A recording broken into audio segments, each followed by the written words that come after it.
नारीर सुंदरता होची अलंकार। जदि से नारी अलंकार पिंधाए अति सुंदर देखा जाए। हाय मु लिजा, आपण मानकु मोर मिनी व्लॉग को स्वागत जणाउची।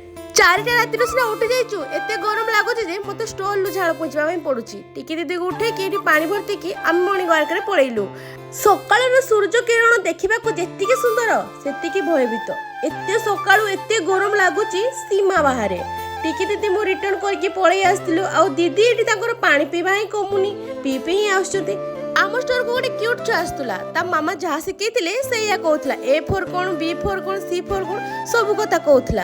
केउंझरिया काका और काकी प्रमोशन शूट करबा पई हम सामना दुकान को आस्तिले। आ एटी समस्त बसिकी आमे मजा नउचु।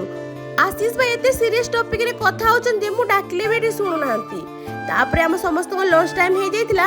आमे लंच करबा पई पळिथिलु। आ एटी रश्मितार फोन ता जमा भी रखिबने, खाइला टाइम रे भी फोन रे गपुथबो।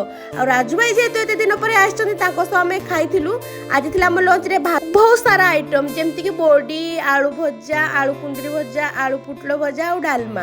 आ समस्त मिसी की खाइ देथिलु। समस्त मिसी की खाइले ही भल लागे। इवनिंग रे हम साधना मैडम फोन करथिले। आ ताको सो गपी की एठी मु मोर गोटे रील शूट करथिली। आ रील टा केमति लागला टिके कमेंट रे जणाई देबे। आज में ब्लॉग टी एति की देखाबो मो नेक्स्ट ब्लॉग रे। बाय।